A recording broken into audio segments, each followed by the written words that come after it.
Good afternoon, everyone. My name is Nicholas Galendez, and welcome to this special crossover edition of Cannabis Live. Decided to do a special Memorial Day weekend episode for you. We're bringing in our criminal attorney, Chris Urban, and as usual, Ms. Jennifer Domingue, to discuss both the recent topics in news and traveling with cannabis and other related issues. So to start off, Jennifer, how about you give us a little bit of a recap of the exciting news that happened this week in Michigan and abroad? All right.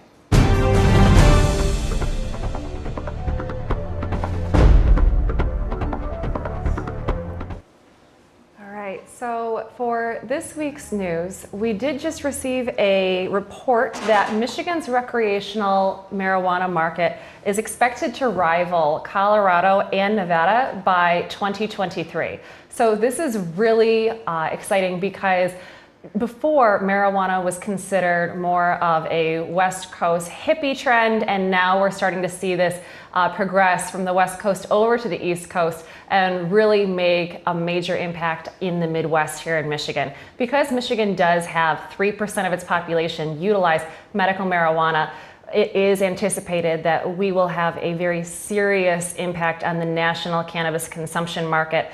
And so we're really looking forward to seeing how our industry grows. Between now and 2023, Colorado and Nevada are expected to maintain about the same levels of consumption. But Michigan is just starting this fall. So we should be growing, and we're expected to rival two of the biggest states for cannabis. And that, I think, shows a great opportunity for this industry moving forward.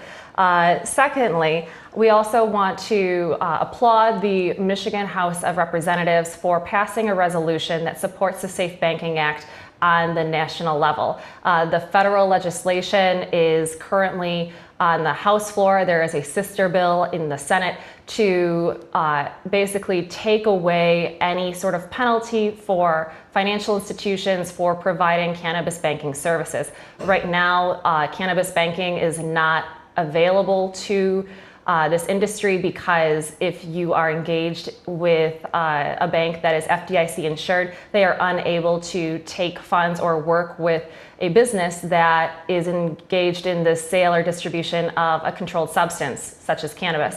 So right now, there is legislation on the national level to provide a safe harbor for these financial institutions, and the Michigan House of Representatives did pass a resolution to show their support for this legislation. So we applaud them for that, and we're looking forward to seeing how things progress on the national level. As always, we'll be reporting back to you with more updates when we get those, but that's it for this week's Cannabis Live news. And I think that was great to see the House follow through. I know both of us participated along with Travis in lobby days, talking with a lot of our representatives and getting their feeling on how they were leaning one way or another about safe banking. And I think the one takeaway was that even if they were against it in principle or weren't really for certain aspects of cannabis, the one thing that they did agree with was that if it's here and it's here to stay, the banking needs to be solved because otherwise it creates a lot of safety and security issues as opposed to actually allowing it and opening up the gates a little bit. So obviously another step in the right direction at the local level, urging our federal government to kind of, catch up to speed and allow more safe banking and reasonable resources. I couldn't agree more. And now I am really excited to talk about traveling with cannabis because we are just about to enter our long weekend with Memorial Day weekend. And I know that a lot of people, knowing that cannabis is legal in the state of Michigan and traveling to perhaps other legal states, are looking to see what they can do, what they can't do, and what sort of trouble they could get in if they don't know the difference. So we have brought our colleague Christopher Urban on. He is a very experienced associate attorney at the law offices of Barton Morris to discuss the legalities. And Chris, in a nutshell, can you just break down what the issues are and can you travel with cannabis? Is this something that they should do, or what would you recommend? Absolutely. I think the biggest thing that you need to remember is to use common sense.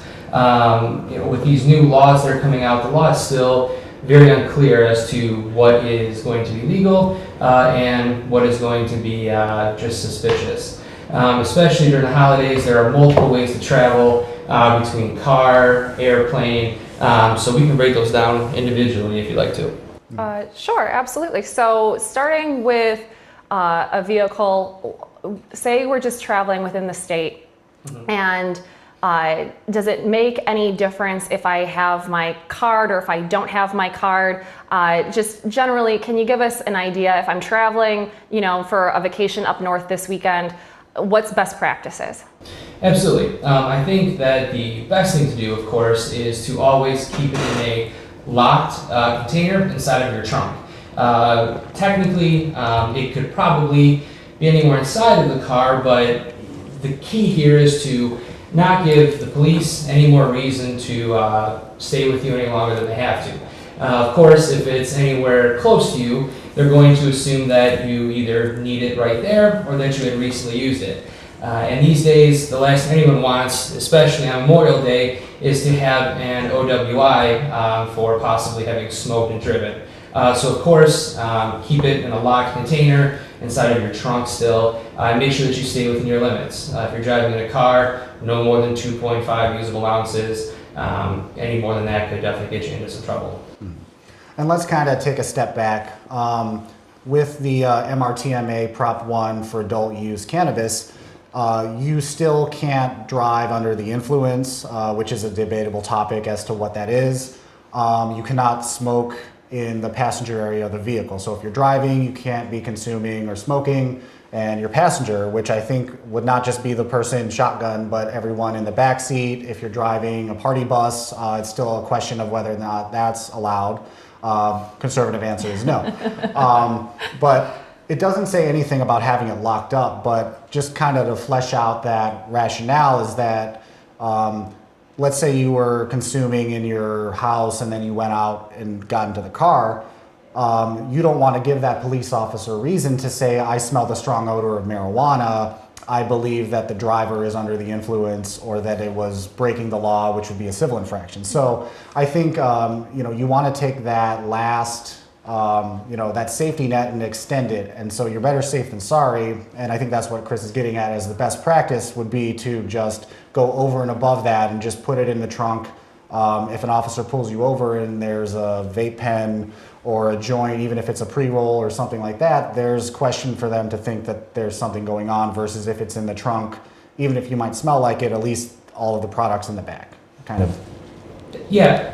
When it comes to things like this, the best thing to do is out of sight, out of mind. If the police officer doesn't see it, if the police officer can't smell it, then he's got no reason to think that you have it. So by keeping it locked away in a trunk, as Nick said, you're really protecting yourself from the off chance that something could happen. And of course, with these types of holidays, smoking and driving has become a really hot topic. And so you need to make sure that, number one, you're okay to drive. A lot of people get concerned about their alcohol use and they watch that, but they don't necessarily watch their consumption of marijuana, edibles, vape pens, things like that. So definitely make sure that you do that responsibly at home and don't get behind the wheel, because those penalties, while possession of marijuana has been lower, the possession or the driving under the influence has never been tougher. Mm-hmm. And so we kind of covered traveling within the state. Let's kind of talk about now, if I'm visiting relatives in Ohio or, somewhere driving on the freeways and highways, going through from state to state, how does that kind of change? We know Ohio has medical marijuana laws on the books there. They allow, I could go to Ohio and get from a storefront, get product there and vice versa. But as far as traveling across that state lines, does anything change with that, or is it still, what's the landscape with that? Once again, the best thing to do is to use your common sense. Always do your research before you leave to know the status of the state you're going to. A lot of people will assume, I'm going to a state where it's legal, of course I can take it with me. The issue is, especially when you travel by car, is that you're not automatically going to those states. You have to drive through other ones where it's not legal. So definitely the rule of thumb is, if you're going to be traveling through a place where you're not supposed to have it, don't take it. But if you are insisted upon taking it, just make sure that you're, of course, obeying everything that you should be doing by driving the car. As Nick said, going to Ohio and states like that, unfortunately, if with the way that Michigan has it, not everyone has to have a medical marijuana card anymore. Where some states have reciprocity, where if I have a medical card here, my medical card is good someplace else. Unfortunately, if you're just using it recreationally, you wouldn't have that same level of safety to protect you. And that's a very good point too, is where, it's important to distinguish between the medical to medical states, adult use to medical, ones that are completely prohibited, and then there's the looming federal law that even if I'm possessing it and following all of the state's rules, it's still a Schedule I controlled substance. I'm still technically violating federal law, even if it may or may not be enforced against me. So. Right. Let's actually talk for a few minutes about the federal law and how that may impact travel generally. So I know when I go to the airport, I have to go through screening with the TSA, and that's a federal agency. So what about traveling through TSA? Does that, are they going to, lock me up, or how does that work, traveling with medical cannabis or cannabis recreationally? Absolutely. This is a very common question these days, especially because everyone likes to fly. And so going to the airport kind of takes on a new adventure when you're taking some type of cannabis with you. The TSA has come out and said that their priority is to focus on the security of passengers in the airport. Therefore, things like explosives, firearms, things that could pose a danger physically to others. However, if they come across something such as cannabis or a different type of drug, they will confiscate it. Now, that's not to say that if you're at Detroit Metro Airport, that they find some cannabis that you're going to be locked away in a federal prison for the rest of your life.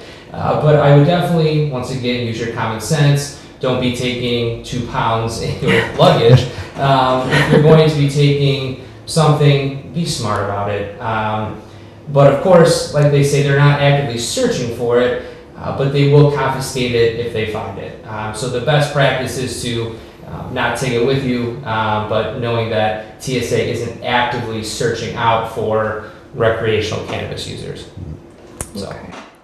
All right, and to fly from state to state, again, we should just be paying attention to where you're going and where you're ending up, and if there's any layovers and what the laws are, because again, you don't want to fall into an issue where you're flying from a legal state to a legal state, but you've got a layover somewhere where it's not legal, and now you've got a problem if there should be a security issue or a drug sniffing dog that goes by, and suddenly you have something in your bag that you shouldn't be having, and now you have a legal problem in another state that you just happen to have a short layover in. So certainly common sense should rule the day, I think, when it comes to traveling with cannabis. Absolutely. And then I think, without delving into maritime law, because that's a little bit tricky, we also did want to talk about international travel. Our neighbors in Canada, they also have an adult use market there. They have it for medical, but I think, we've heard some issues with, cannabis investors being denied entry in and out of the state based on certain policy statements. But just generally too, if I have some relatives in Canada and I'm going over there for the weekend, the extended Memorial Day weekend, what are my concerns there with bringing it into Canada, bringing it from Canada back to the U.S.? Are there any particular special concerns that it would be worth knowing before I do that, other than what we've already talked about with Michigan and kind of state to state and flying? Absolutely. If you're flying in, you have to go through customs, of course, and customs can be very burdensome, and they do their homework on you. Of course, if you're going from the United States to Canada, you really don't need to bring it with you. If you're going from a legal state into Canada where it's legal, you probably just rely on what they have there. Yeah. Some people are particular. Absolutely. Michigan grown. The one thing I will say is be very careful while you are crossing into Canada at the bridge or the tunnel. Those are not Detroit police officers who are manning those stations. those are federal agents who do not recognize any type of recreational or medical use for it. So make sure that if you're going to be taking that across, you have my card handy, because it's not going to go up for you. And I think we'd be remiss to say that we are by no means advocating for traveling with it at all. I think that the best practice would be, and none of this is to be construed as legal advice, unfortunately, but last thing we'd want to have happen to us or to you is to say, you know, Cannabis Legal Group and law offices of Barton Morris told me I could fly with it, told me I could go to Canada with it. So, you know, the best practice, especially with the federal and state landscape right now, is to keep it within each state. I mean, Michigan has its own rules and regulations, so does Ohio, so does every other adult use and medical state.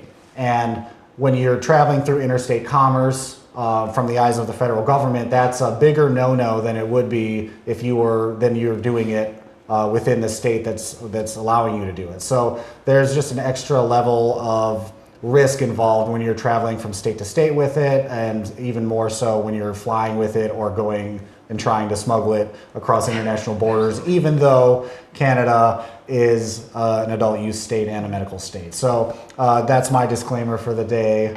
I don't know if you guys have any more words to kind of share as far as travel goes, any kind of last words before we send everybody off for their extended Memorial Day weekend? No, I don't think so. I want to say thank you to Mr. Urban for providing your insight. And Absolutely. if you're going to travel with cannabis, travel smart. I think that's it for this week. Thank you so much for joining us this afternoon. Enjoy your holiday weekend. And as always, if you have any questions, feel free to comment below on Facebook or on YouTube. We're always looking to answer your questions. Until next week, bye. Bye.